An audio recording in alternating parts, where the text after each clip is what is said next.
názor na ukážku. Čo to je? Smreka. Piškazol. To je bielej. To nie je bielej, to je jedlo. To je zo smreka.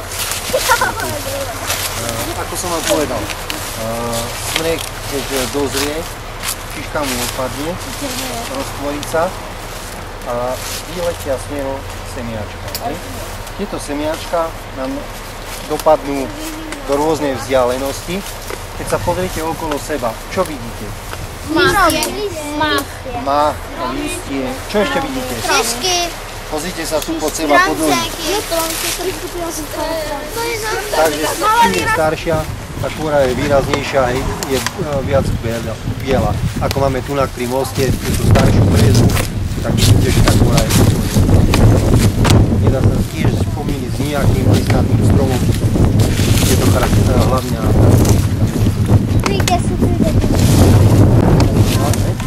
nie je to dôsledok toho, že by ho napadol chrobák, ili kožrub, ktorý je hlavným predátorom smrekov, ale je to niečo iné.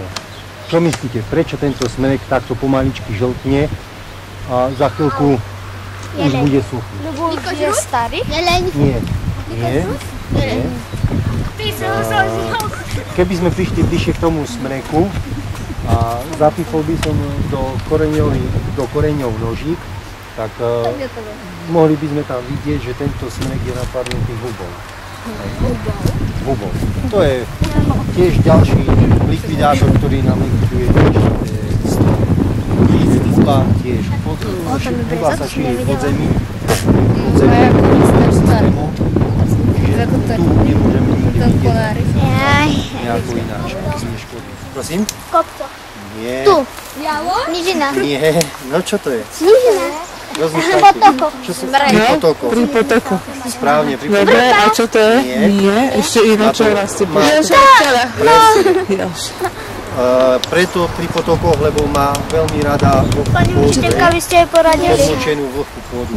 Som to čula, ja som povedala. Môžete vidieť vrbu, hrubnú a vytvárajú je to také tvrdé drevo, hej? Čiže do toho sa zver už nepúšťa, ale takýto stromček, ako máme pekne za sebou, je úplne hladičký, mekučký, a tento by nám normálne ojedli celý, ohryzali by nám ho celý. Čiže poškodia nám ho, tento stromček nám nevyschne, ale tak ako bude. Pozri sa sem. Pozri sa teraz na vrcholec. Keď sme ho naklonili, tak má na konci 4 alebo 5 alebo 3 stupenčekov. Z tých stupenčekov vám je terminál hlavný, z ktorého pokračuje stonka. Zasa stonka vám vyrastie do výšky podľa toho, aké má podmienky pre život. Môže podrásť 20 cm, 30, 50 cm. A zasa na konci robí tieto kľúčiky. Čiže už vidíte ten prírastok. Tu keď si teraz porátate od vrchu tieto prírastky a prídete sem po túto časť, tak budete vedieť, koľko má rokov. Zhruba. Ja vyzerá tak starý. 6, 7, 8, 9, 10, 11. To je starší ako ja. Raz, dva, tri, štyri, 5, 6, 7, 8, 9. A potom ešte 10. Máte pekne možnosť vidieť aj to, ktorý rok bol veľmi slabý pre tento smrek, pre prírastky.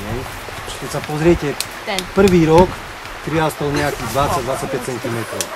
Pod ním je to to isté, pod ním je to isté až tu raz, 2, 3, 4, 5 rokov dozadu, tak prirastol nejakých 15 cm. To znamená to, že pred 5 rokmi bol zlý rok, bolo sucho, extrémne nebolo na jar toľko vody, toľko vlahy, čiže tento smrek prirastol len 15 cm.